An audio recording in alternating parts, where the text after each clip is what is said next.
Perkenalkan, saya Tisra Rasati. Di sini saya sebagai advokat ingin mendampingi klien saya yang bernama Mbak Dinda sebagai korban dan ditemani oleh Mbak Alivia sebagai saksi.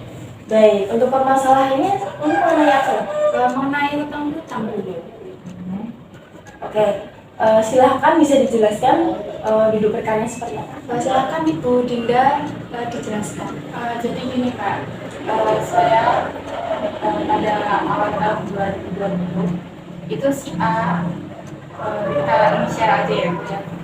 Si A itu meminjam uang kepada saya itu 200 juta.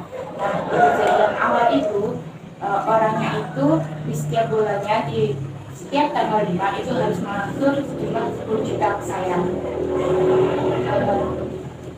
Utang 200 juta itu juga digabungkan sama dia itu berupa tanah. Nah, pada bulan pertama dan kedua hingga bulan kelima itu masih lancar untuk membayarnya. Di bulan ke-6 itu udah mulai belajar karena katanya sih dengan alasan usahanya itu bangkrut seperti itu. Makanya sampai sekarang itu dia nggak bisa bayar dan sudah kayak saya datangin tadi tadi lah ya yang namanya udah kejadian ya harus ditagih, tapi katanya emang nggak ada perkembangan dari usahanya, makanya dia nggak bisa bayar sampai saat ini. Sedangkan saya juga membutuhkan hal seperti itu. Itu betul bahwa si A, kita buat inisial aja, si A itu meminjamkan pada awal tahun 2022 sekitar bulan Maret 2022. Saya sebagai saksi di sana melakukan perjanjian bahwa benar adanya si A meminjam uang kepada Bu Dinda sebesar 200 juta dan baru bisa membayar sekitar 60 juta, masih sisa 150 juta. Dan karena si A adalah teman arisan, saya juga merasa kenal dengan Bu Dinda dan si A. Kami juga sudah berusaha menagih, tapi belum ada lanjutan dari pihak si A dan si A. Baik, sesuai dengan keterangan saudara yang berbeda saksi, dapat diketahui bahwasanya kasus yang saudara alami ini adalah kasus dugaan prestasi, gitu ya. Dugaan prestasi artinya salah satu pihak yang bersepakat tidak melaksanakan prestasi baik karena kesengajaan atau kelalaian. Nah, dalam kasus ini bisa dikatakan dugaan prestasi karena terdapat unsur dugaan prestasi, yakni saudari A sebagai debitur tidak menyanggupi ataupun melakukan sesuai apa yang disepakati atau diperjanjikan. Dan mengenai investasi tersebut sesuai pasal 1267 KUHP bahwasanya pihak yang terhadapnya perikatan tidak terpenuhi maka dapat memilih memaksa pihak yang lain untuk memenuhi persetujuan jika hal itu masih dapat dilakukan atau menuntut pembatalan persetujuan dengan penggantian biaya, kerugian, dan bunga.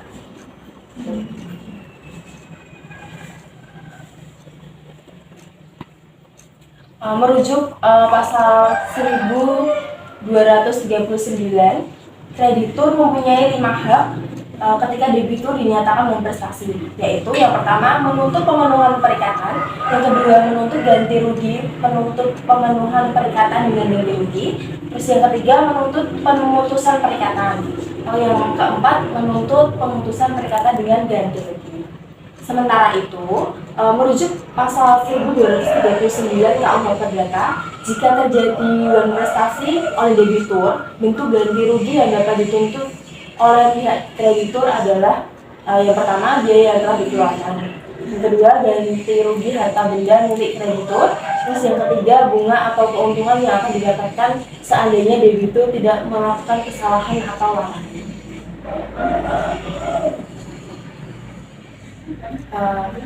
Jadi sebagai pihak kreditur yang dirugikan Ibu Dinda berhak untuk mendapat ganti rugi. Dan sebelumnya, mohon maaf, apakah terdapat bukti-bukti terkait dengan perjanjian atau perikatan? Ada. Misalnya.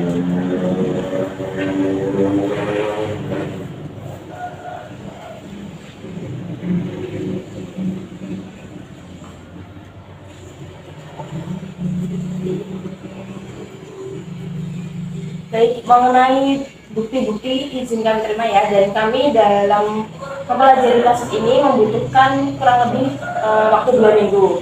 Mengenai konfirmasi kasus lebih lanjut, saya akan menghubungi ibu saya. Terima kasih Bu atas bantuannya ini atas penjelasannya. Semoga bisa.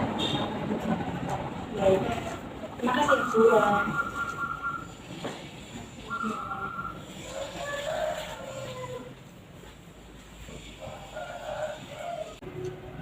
Permisi, silahkan.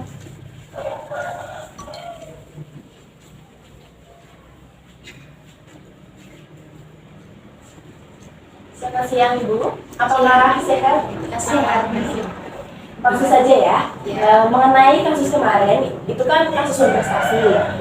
Nah, mengenai update lebih lanjut, apakah dari pihak debitur sudah ada etikat baik?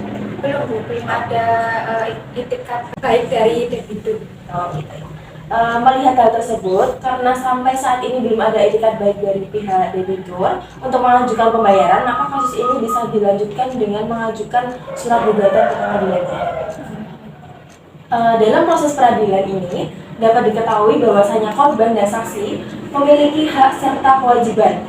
Hak korban dan saksi diatur dalam Undang-Undang Nomor 31 Tahun 2014 tentang Perlindungan Korban dan Saksi Pasal 5 yang isinya saksi dan korban berhak memperoleh perlindungan atas keamanan pribadi, keluarga, dan harta bendanya serta bebas dari ancaman yang berkenaan dengan kesaksian yang akan sedang atau telah diberikannya.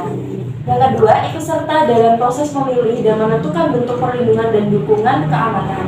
Yang ketiga, memberikan keterangan tanpa tekanan. Lalu yang keempat, pendapat penerjemah. Terus yang kelima, bebas dari pertanyaan yang menjerat. Yang keenam, mendapat informasi mengenai perkembangan kasus. Yang ketujuh, mendapat informasi mengenai putusan pengadilan. Yang kedelapan, mendapat informasi dalam hak terpidana dibebaskan. Yang kesembilan, dirahasiakannya identitas. Yang ke-10, mendapat identitas baru. Lalu yang ke-11, mendapat tempat kediaman sementara. Selanjutnya, mendapat tempat kediaman baru. Memperoleh pergantian biaya transportasi sesuai dengan kebutuhan, mendapatkan nasihat hukum, dan memperoleh bantuan biaya hidup sementara sampai batas waktu perlindungan berakhir, dan mendapat pendampingan. Untuk kewajiban dari korban, selain hak korban juga mempunyai kewajiban ya.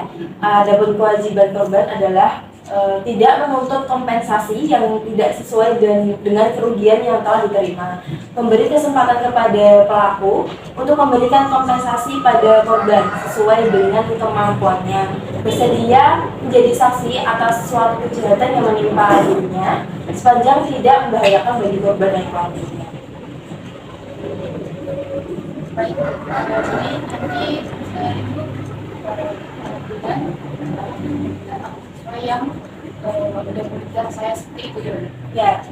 Ya Bu, jadi setelah masuk nanti kan membuat surat gugatan ya, dan mulai diproses di peradilan, maka mulai digunakan hak dan kewajiban dari Ibu Dinda sebagai korban dan Bu Alif sebagai saksi.